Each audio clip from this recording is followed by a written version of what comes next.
Welcome, everyone. Thank you for joining us today for the CIL eAcademy Week 3 lecture on the interaction of international law and foreign policy as a cornerstone of peace and security. I'm delighted to introduce our moderator for today, our Academy co-director, Dr. Nilufer. Thank you so much, Zue, and welcome to everyone. I have to say, both Patricia and I are absolutely delighted to have our special guest lecturer today.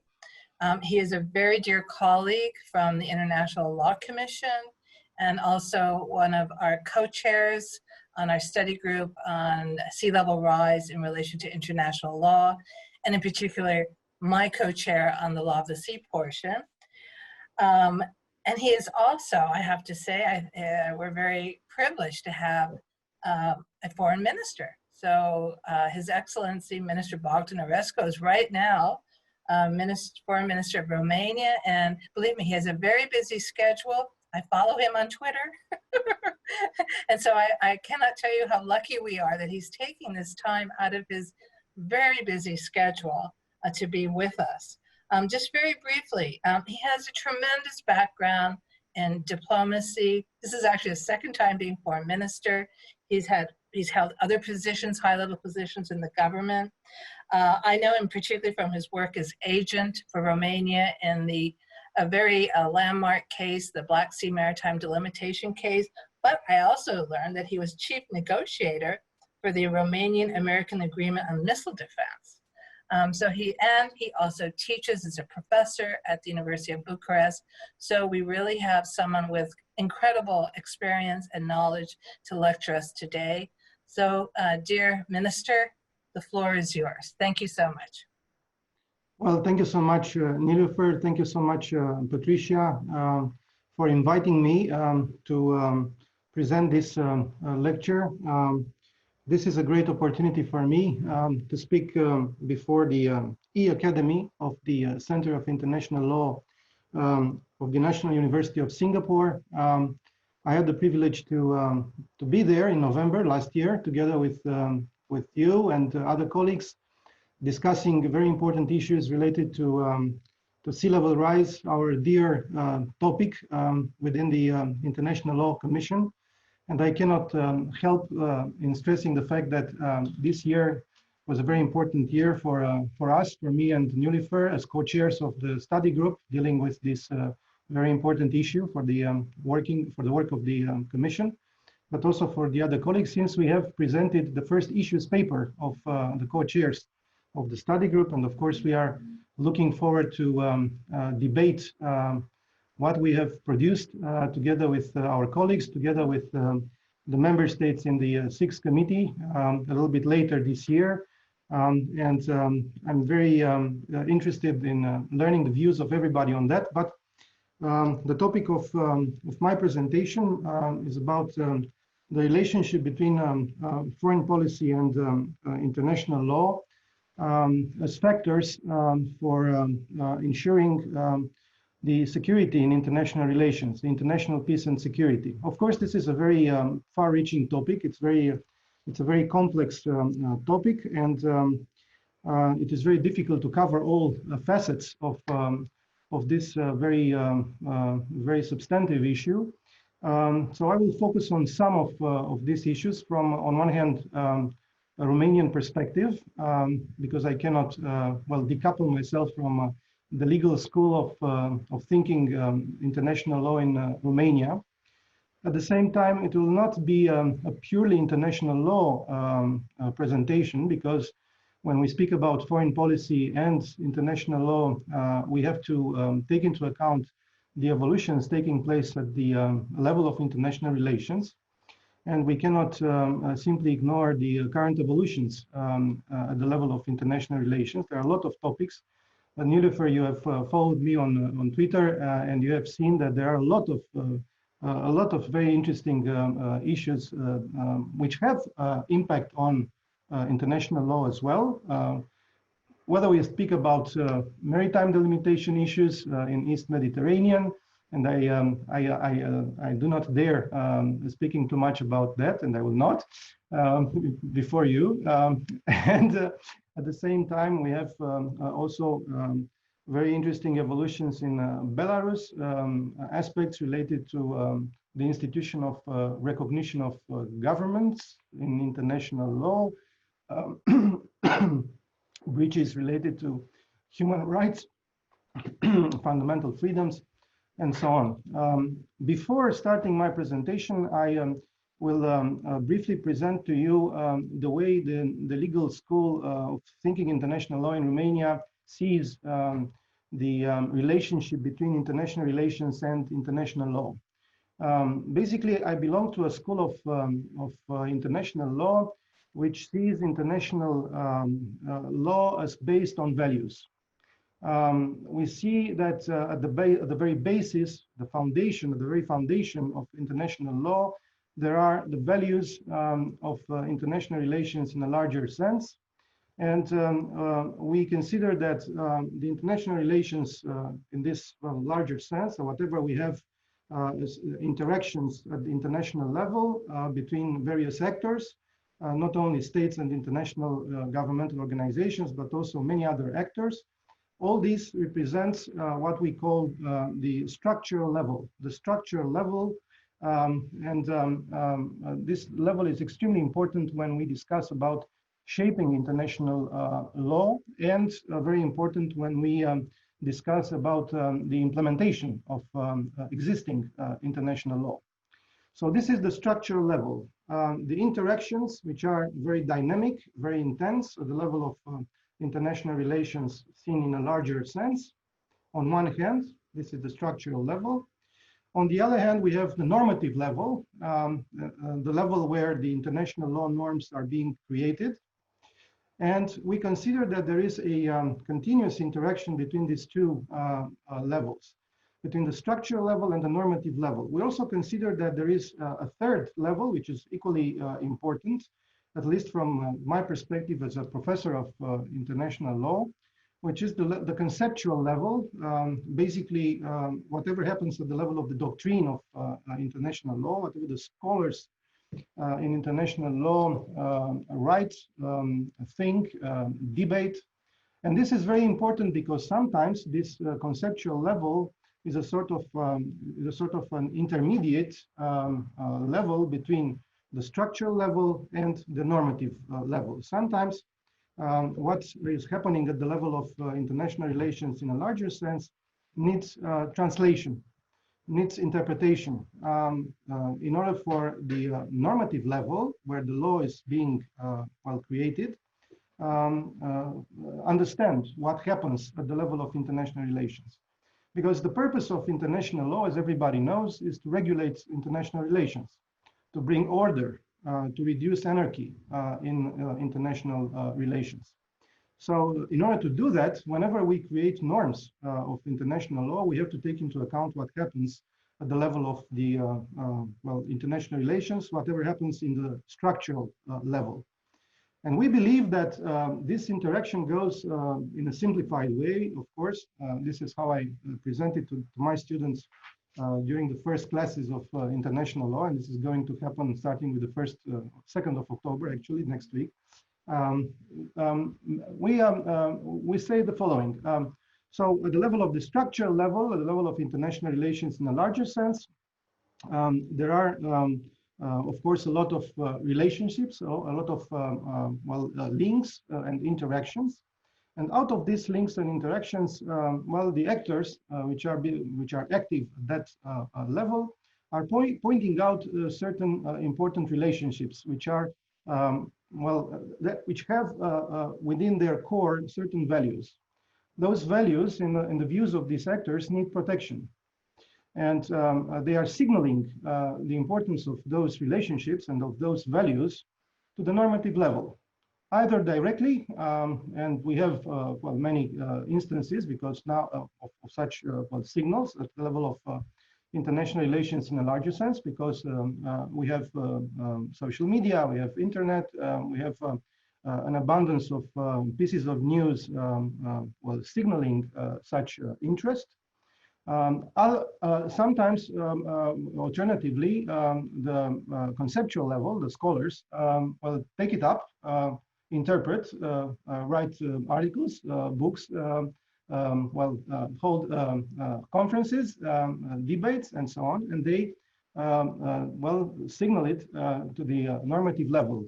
You states and international organizations who are the creators of norms in international law, you need to protect those values. You need to take care of the protection of those relationships.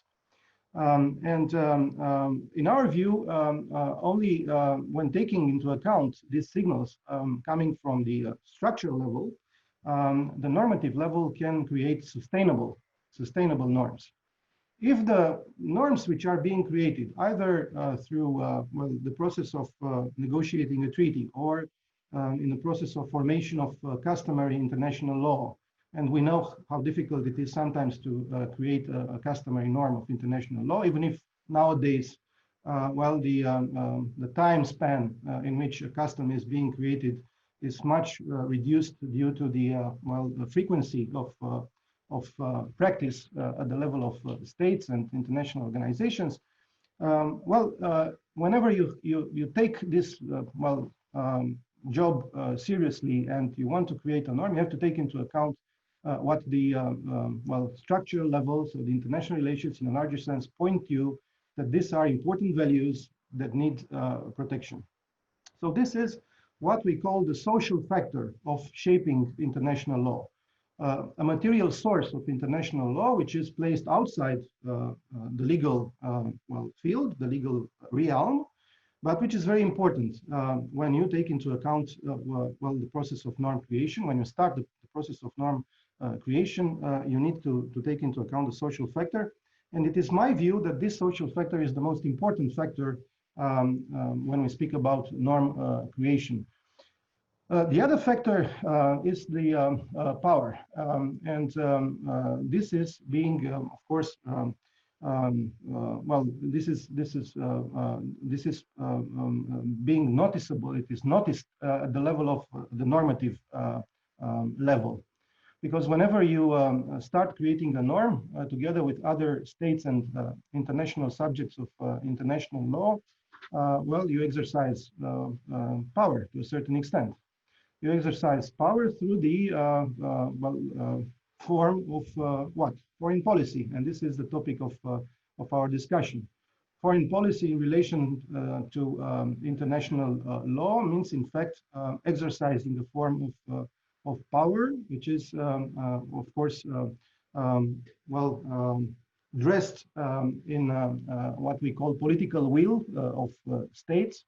And of course, political will of other actors. When I say political, it's not necessarily ideological issue, but it is indeed political because it has something to do with the decision making at national level.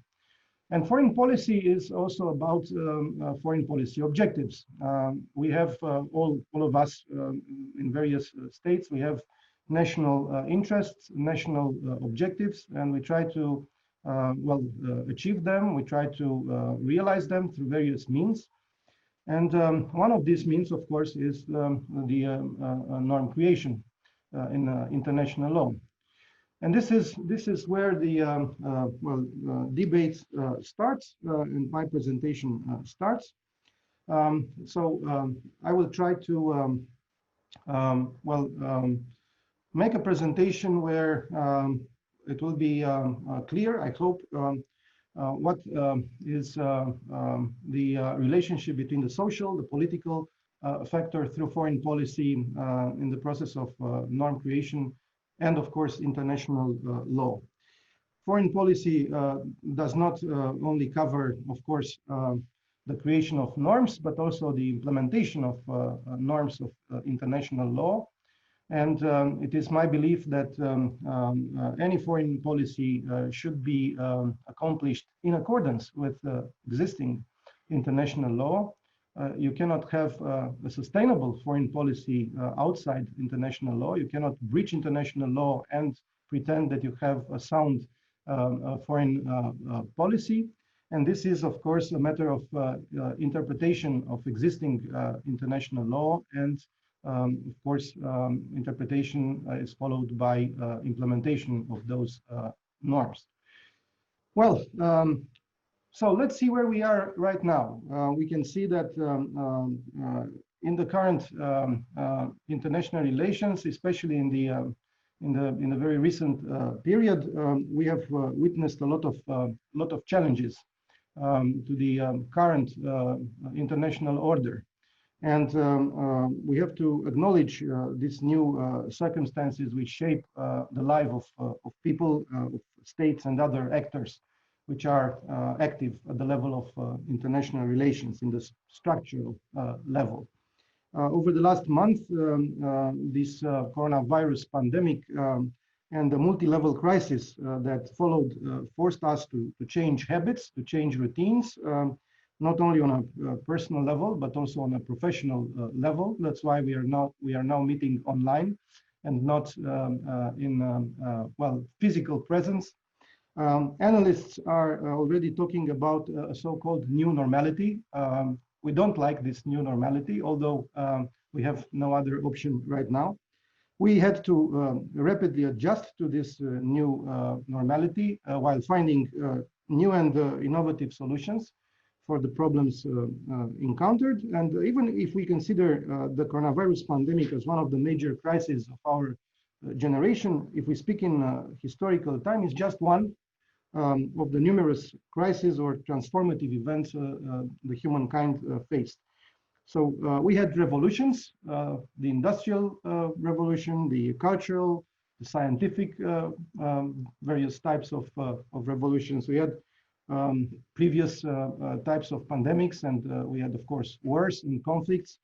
All led to a change in orders of or order of things, including the world order, as we all knew until the beginning of this year. We must not forget that in so many areas in the world, this pandemic juxtaposed armed conflicts, massive violations of human rights, poverty, or even other types of epidemics like cholera or Ebola, whatever, aggravating the suffering and desperation. At the same time, the pandemic did not stop the world from revolving and evolving. With all these sudden changes of all kind, coupled with the rapid technological evolutions, and here we mentioned evolutions in cyberspace as far as artificial intelligence and 5G technology is concerned, or automatic weapons, we must act wisely to make sure that we are taking the right path. So we are choosing the right balance, including from the normative perspective, including as far as the normative level is concerned, and turn these discoveries, these evolutions into our advantage, because we want, and this is our objective of all of us, to keep the world human-friendly and human-centered. At the end of the day, even international law, who is seen by some as a system of rules dealing with states and international organizations, in fact, it's about us. It's about persons. It's about humanity at the very basic level. When it comes to foreign policy and diplomacy, the greatest expression of a solid value-based approach is strategic persistency and coherence in times of crisis. The ability to always keep a strong set of principles in sight and to act accordingly, even in times of crisis, allows sound decision-making processes, which are consistent with any country's national interests, and at the same time the well-being in a wide sense of its citizens. Now, foreign policy making involves a constant flow of decisions regarding external action and demarches, which are mainly taken and performed through the diplomatic services, but not only, because we also see a lot of diplomacy being exercised through other actors like heads of states, heads of governments. Other ministers are involved For instance, during this pandemic, the health ministers were very much involved, but also through other actors which are not necessarily state actors. But the objective is to obtain the fulfillment of national interests and the goals which are perceived or self-defined by governments as such. Foreign policy options are manifesting on the one hand when, as I mentioned, the international law is being created, so contributed to the so-called external dimension of international law or external dynamics of international law, or on the other hand, when the international law is contributing to his internal dynamics. Sustainable foreign policy conduct is proven or confirmed, in my view, by the degree to which the options for pursuing the aforementioned goals are consonant with the structural level impulses or signals that I have already mentioned. So when foreign policy action are taken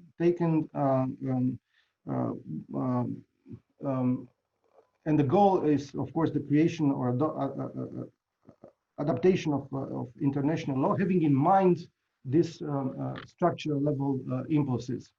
And with the very norms of international law in force, you have to follow the norms which are already in force when those foreign policy actions concern the selection of norms, their interpretation, and their implementation.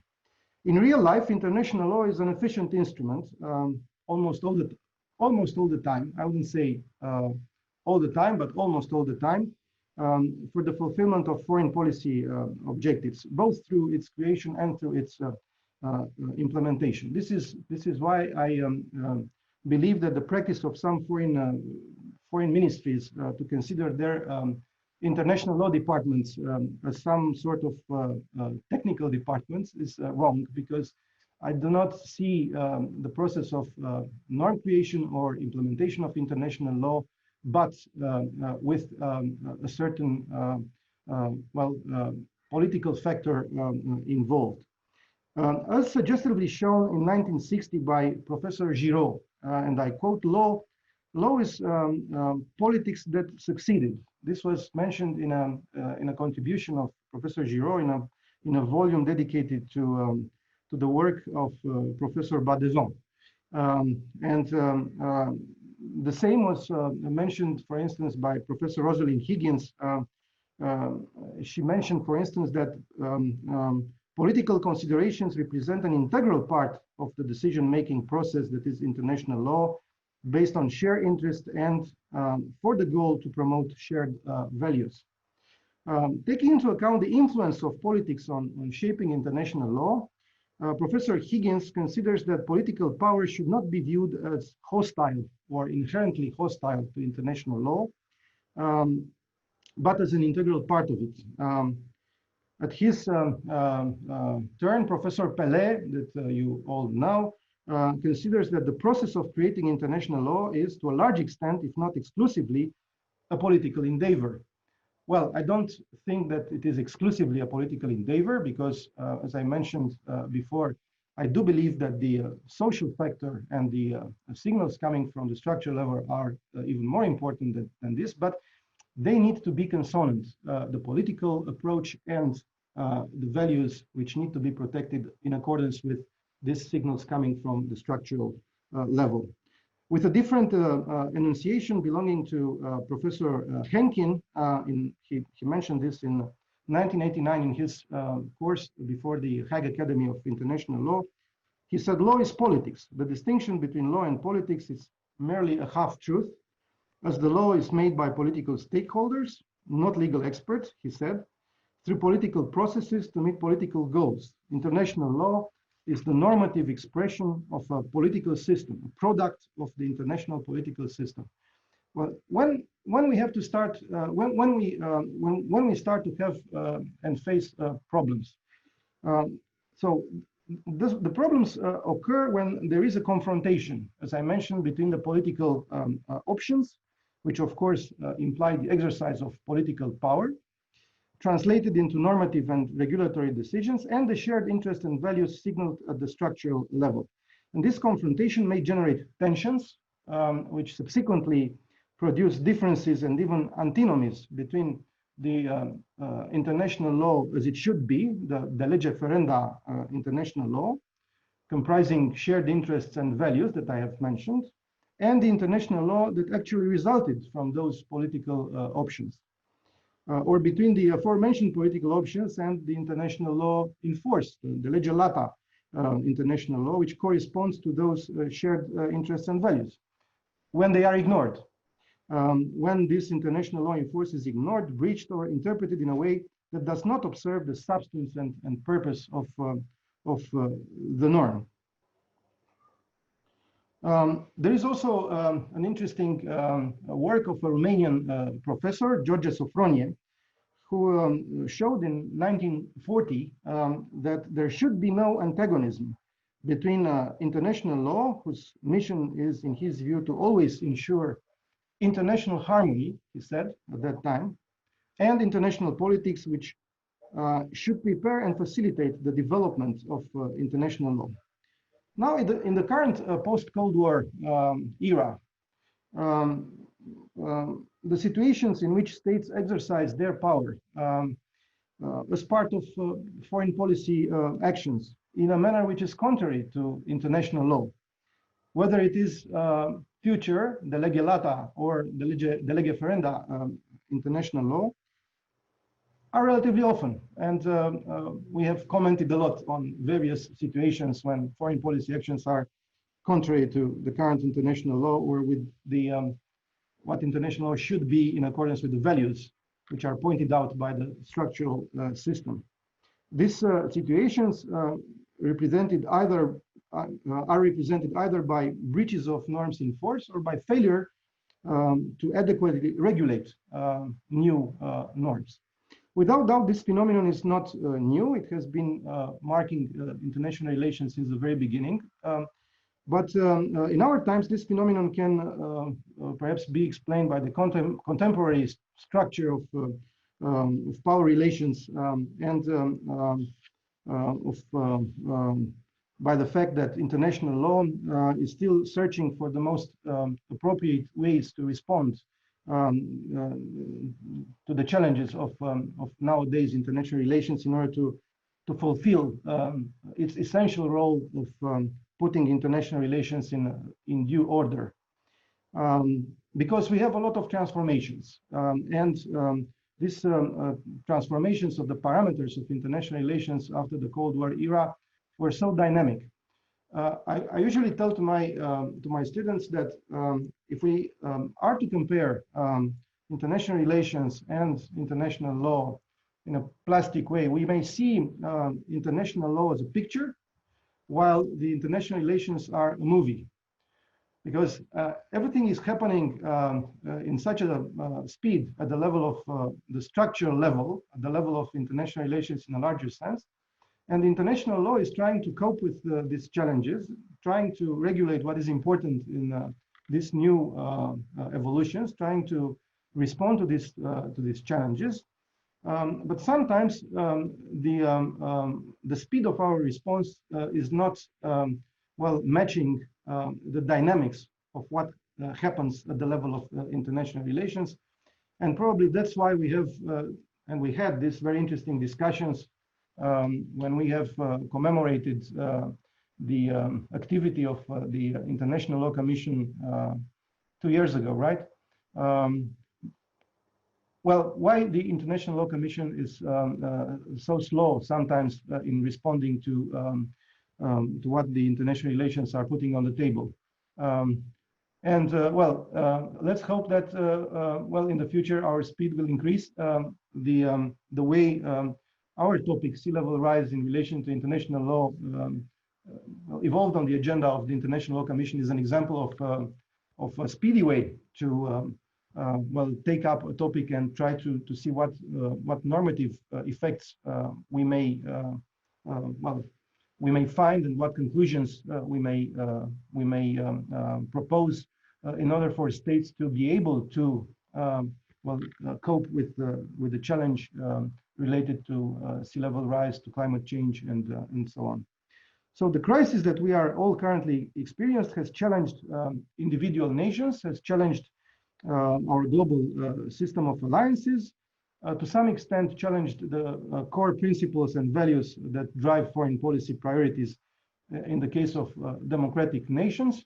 So the pandemic impacted upon many facets of what we have in our international relations.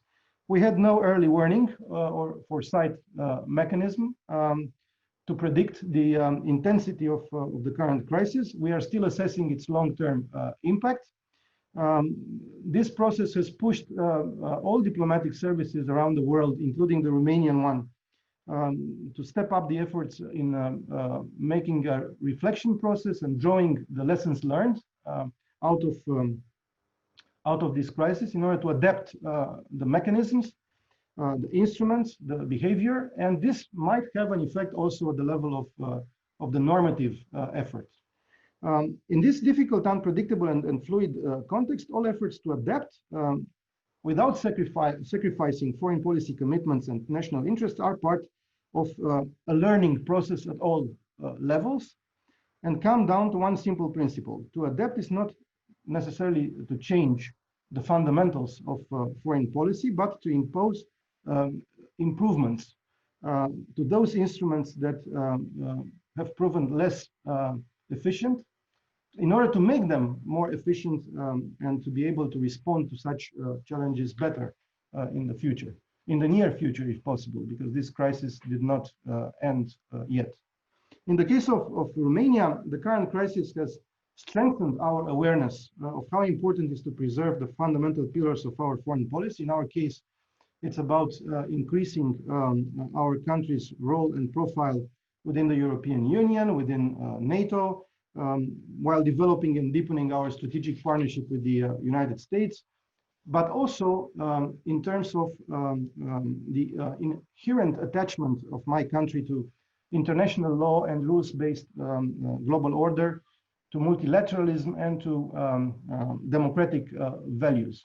Because all these were challenged in our system. The way we were able to cooperate at international level to cope with the crisis, the way the organizations we are part of responded, and some said that these organizations did not respond that efficiently at the beginning of the crisis. In some countries, we have noticed an attempt to diminish democratic values and to use the pandemic as a sort of a pretext to limit fundamental rights, to limit the efficient application of democratic values. And at the end, of course, this impacted upon the rules-based international order.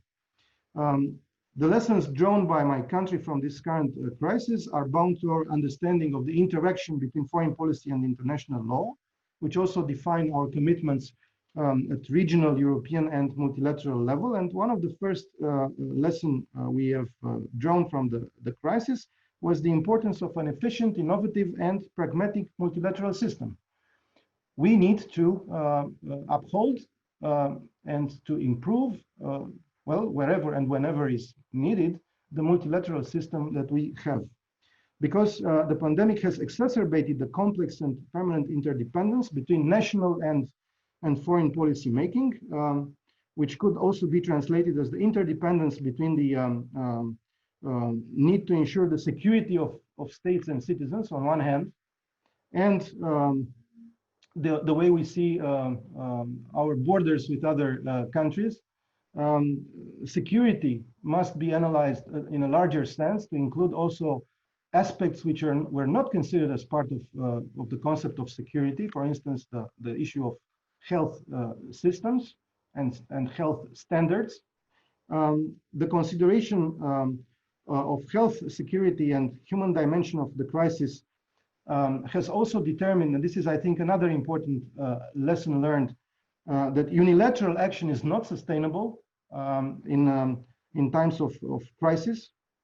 Many states had this tendency at the beginning of the crisis to close the borders and to consider that they can manage by themselves but this was proved wrong very soon, because everybody understood that without proper international multilateral cooperation, including at the level of the international organizations that we are part to, we cannot manage the crisis in an efficient manner. So we started to reopen the borders with rules to create green lanes for the transit of our citizens, to work together to repatriate our citizens from all over the country. We have repatriated, for instance, more than 12,500 Romanian citizens from all over the world during this crisis. We started to create mechanisms for acquisition, joint mechanisms for acquisition of essential medical equipment and medicines. Now we are working on common acquisition at the level of the European Union of vaccines to combat the COVID pandemic. So adaptation means increasing the efficiency of international cooperation for rapid crisis responses based on international law and employing inclusive instruments.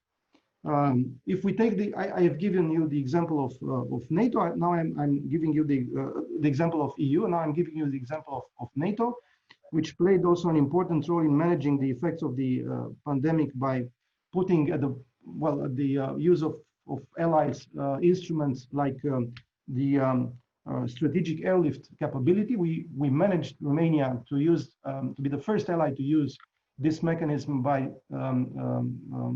bringing to Romania essential equipment from South Korea with NATO planes. And this is an example of how international cooperation within an international organization can be effective in times of crisis. And there are many other examples of the same kind. In the words of Professor William Slomanson, in his book on fundamental perspectives of international law of 2007, regardless of its political or military power, no nation can by itself create or change the international law or generate global imperatives.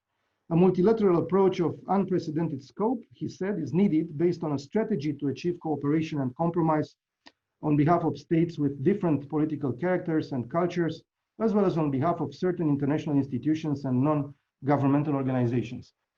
Another lesson learned out of this crisis was about resilience. Strengthening resilience at national and multilateral level is an important and we think an attainable goal, as long as we manage to grasp the importance of this lesson learned, that unilateral action is not good and we need a multilateral approach. Strengthening resilience has many facets, both domestic and foreign, although distinctions are here somehow theoretical because they are interlinked. Strengthening resilience also implies strengthening the capacity to counter hostile acts, hybrid threats, disinformation campaigns, and we faced a lot of disinformation campaigns during this crisis, because these disinformation campaigns were seeking to weaken our values, our belief in systems, in our systems, the trust in instruments, including in international law instruments, and in international cooperation mechanisms. In order to strengthen resilience, it is essential for every democratic actor to identify which are the domestic vulnerabilities, but also the vulnerabilities of the international system, and what is needed to be repaired. That is where capacities for anticipation, prevention, reaction have to be built together. Resilience should also be viewed as a value-anchored notion, which is inseparable from values such as democracy, good governance, accountability, functional institutions serving their citizens, and rule of law. And I have mentioned at the very beginning the social factor and the political factor as factors which are external to international law, but they are material sources of international law. They shape international law. There are also other factors. The democratic factor is important. The good governance is also a factor. Accountability is another factor. And if we speak about resilience, well, this is other words, in fact, a component of state sovereignty. And state sovereignty is, in fact, a very important concept of international law. Of course, it is a political concept at the same time. It is at the same time a legal concept. It has a domestic phase, but also an international phase. And strengthening resilience means, well, strengthening, in fact, in a smart way, our sovereignty, because otherwise,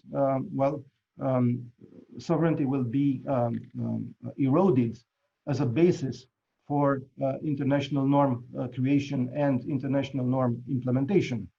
Of course, we must reduce our dependence on global actors who do not act in accordance with our value systems and who may eventually try to divert our foreign policy from our goals. At the same time, strengthening resilience means increasing our partnerships with like-minded global actors. In times of crisis, we need such partners in order to cope with these challenges.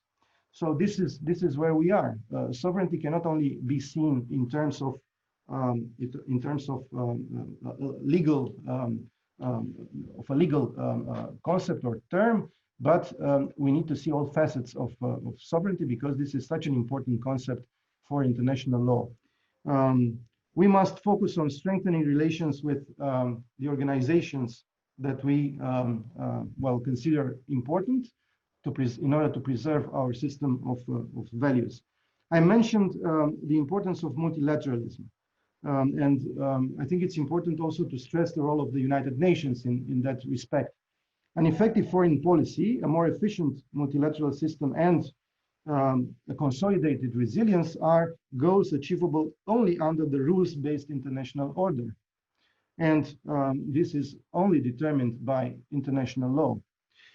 In spite of the challenges we are facing, we cannot abdicate from a world based on rules. In times of crisis, and when we speak about unilateral action, some favored unilateral action at the very beginning, this is extremely detrimental to a rules-based order, because when you act unilaterally, you tend to ignore rules. You tend to ignore what is multilaterally based. So if we speak about multilateralism in an efficient manner, we link it to the rules-based international order and we link it to international law. Any kind of attempt to a multilateral based system is an attempt to is an attack towards international law.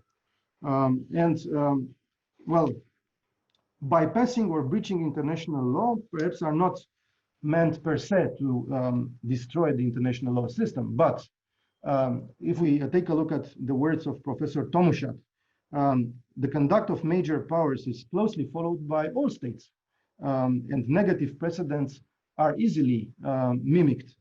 And I quote from what Professor Tomushat said some time ago: if other states come to the conclusion that major powers do not act in accordance with legal standards, but rather arbitrarily in pursuing their national interests, as identified by their political analysts, the entire system can be significantly harmed.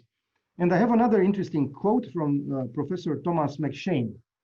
Thomas McShane said in a very plastic way that in a constitutional system, everyone must play. The rules do not allow a state to simply take its ball and go home whenever it does not get its way. True, no referee will step in, blow a whistle and impose a penalty, but the true international order, just like domestic order, depends upon mutual respect and cooperation and responsible behavior. Those who claim global leadership within the system have the greatest responsibility to ensure the system works. And he was also pleading, of course, because he's an American, he pleads towards America to reassess its role and reclaim our rightful position as the leader of the world community. And this is the most funniest thing. Struggling against the ties that bind us like a modern Gulliver is counterproductive. So taking into account that the international society has started to gain some cohesive features, and the international law has started to gradually evolve to a status of a system, also more and more cohesive. The international law has gradually consolidated its own order-setting capacity. We must believe in that, and we shouldn't stop in believing that international law has this capacity of order setting in international relations. The contemporary international law has gained the feature of a fully operational regime, which no longer depends on the periodical renewal of individual states' consent. In the words of Professor Tomushap, no way out is possible from the network of legal constraints, which were created to respond to superior shared interests and values of the emerging community. Although consent still has a role to play, and it's important, especially when we negotiate treaties and we do many other things, and including in the custom formation process. An old state cannot create its own legal system, just like a new state cannot enter the international arena to unilaterally change the rules of the game. Now, I will try to resume my presentation by quoting a very interesting report of a body of the Council of Europe, which is called the Venice Commission, the European Commission for Democracy Through Law. I'm a substitute member of this commission for quite some time, and I very much value the works of this body. This report was adopted in 1998. It is called the Report on the Legal Foundation for Foreign Policy.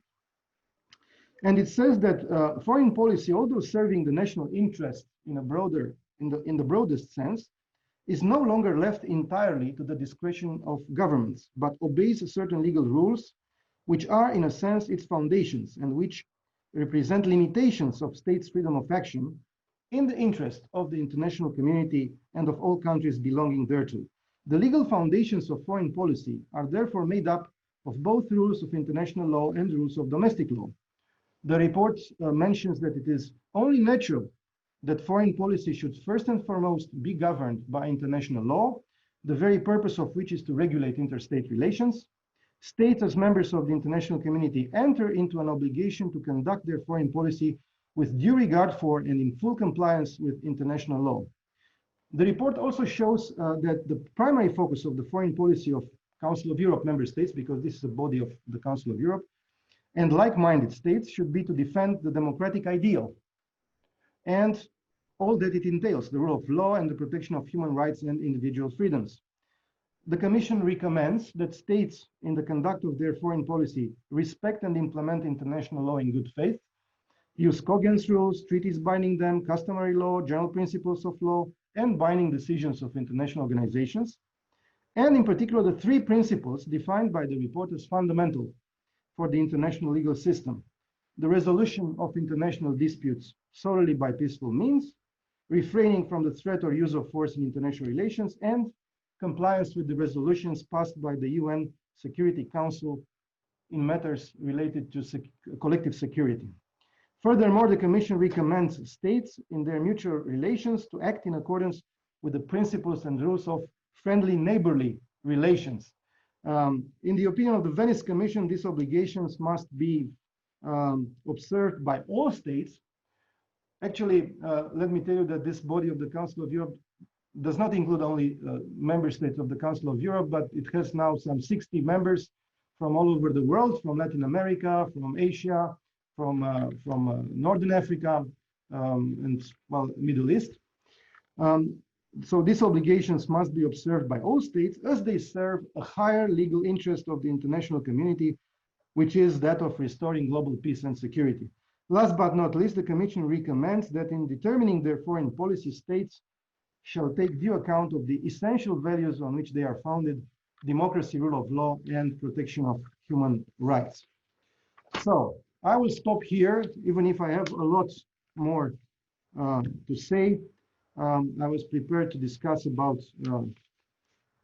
Security Council, the use of force, and many other things, countering terrorism, the Romanian initiative of creating an international court against terrorism, and many other things. But I think it's too much for today.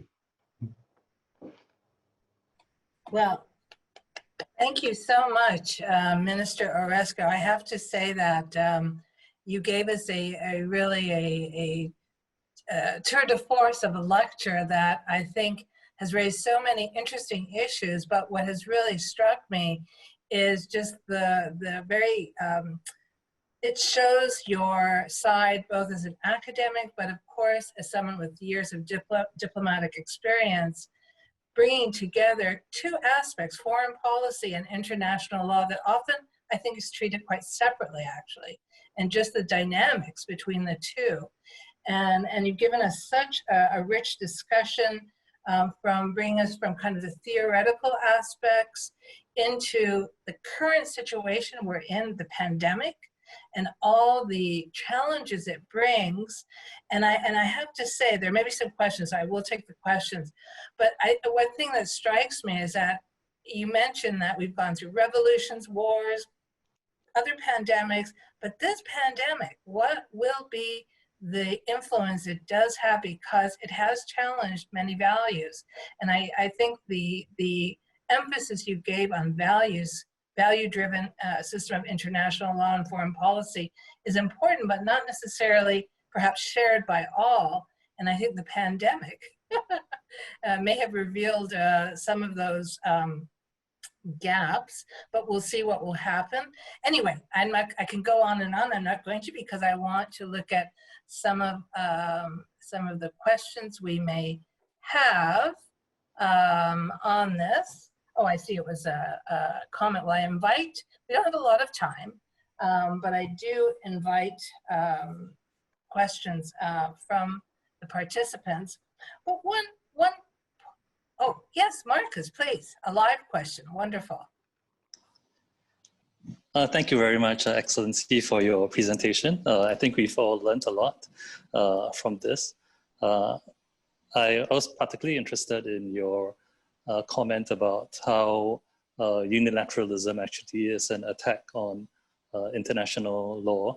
And I was interested in how looking at regional groupings, in particular, a less formal setup such as ASEAN, and a more formal setup such as the EU, if ASEAN were to progress to a more formal structure such as what we see in the EU,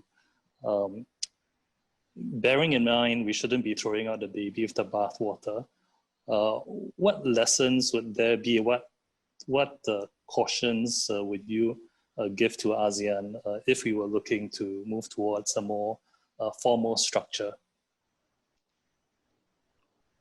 Well, it's very interesting. Your question is very good. And if we apply this to what happened during the pandemic, I will tell you that having such a structure, such as the EU, may be very useful because it is because the level of solidarity which is inherent to the European Union's way of action is very important in times of crisis. At the same time, there are also weaknesses. And for instance, one weakness was the fact that when we speak about the EU, we have, as you know, a separation of competencies between the European Union level and the level of the member states. The problem with the pandemic, and many of the member states which were very affected at the very beginning, claimed that, well, the EU did not respond and did not show international solidarity or European solidarity. But the reason was that health was not an EU competence. So the separation of competences between the EU level and the member states level was a sort of an obstacle at the beginning in allowing the EU to respond in an adequate manner to the pandemic. But after a very slow response, the European Union decided to develop a lot of instruments within the limits of its own competences, trying to compensate.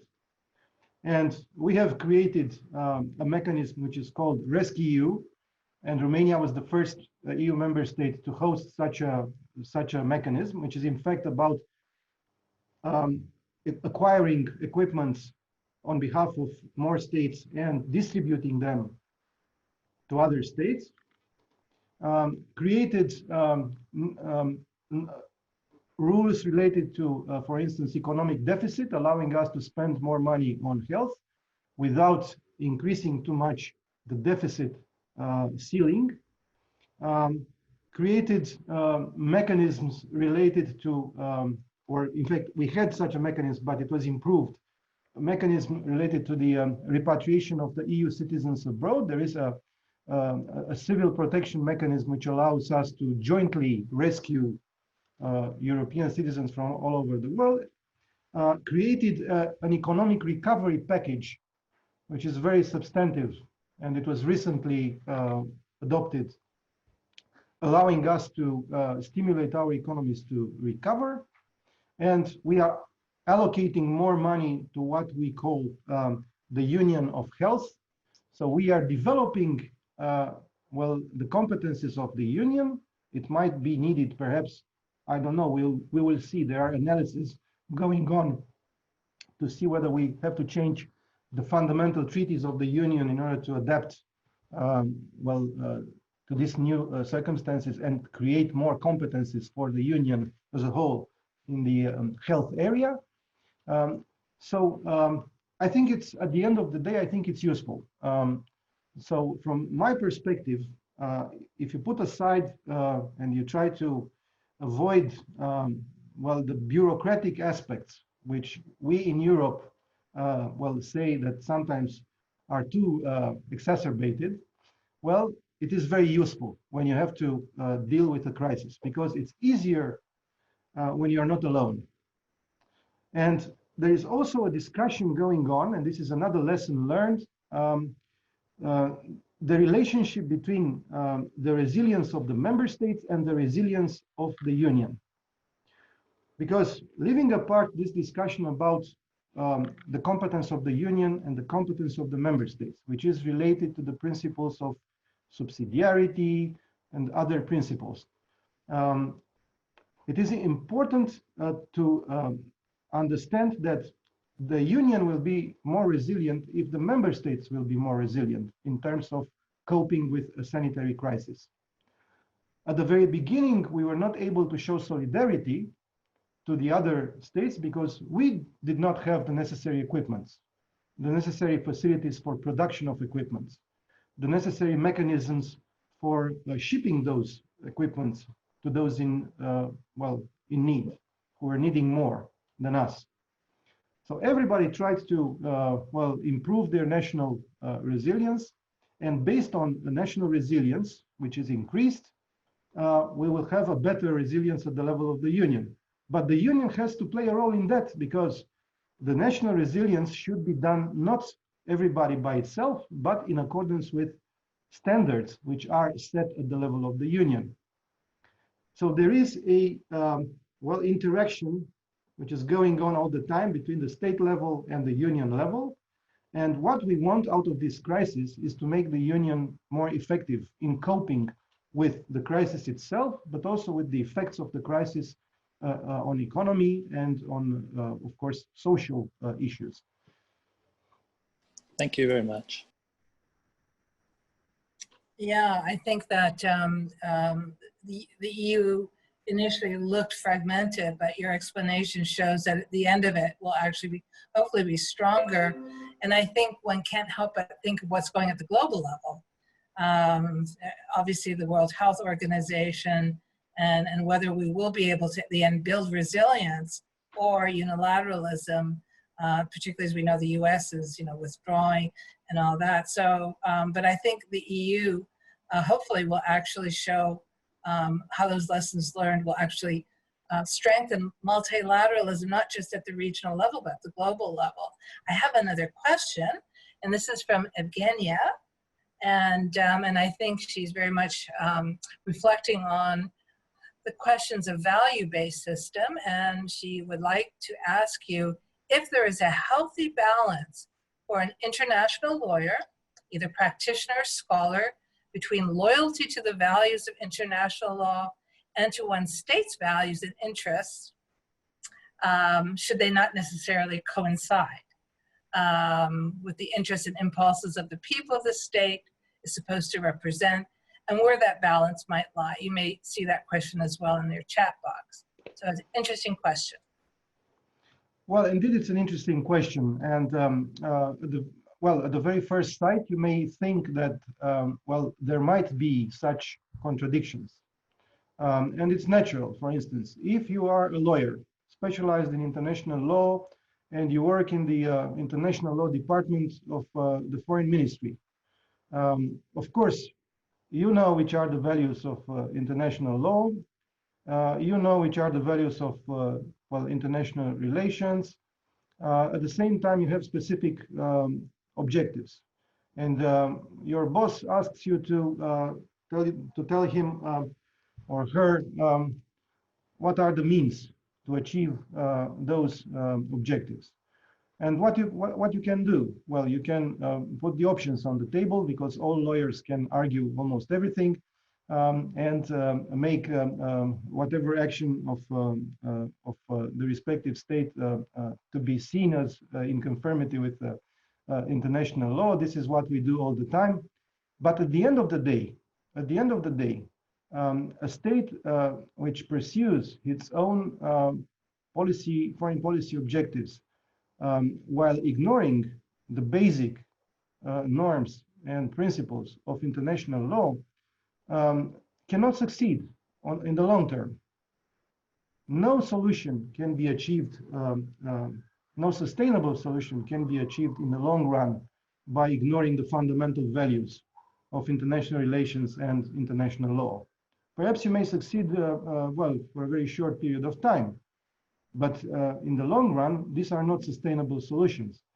What a state should do, and I'm speaking from the perspective of Romania, which at the level of the globe is a medium to small sized state. So we don't have a huge military power. We do not have a very influential economy. Well, we don't have a Hollywood well, center to project our culture around the globe, but we have a very important ally, which is international law.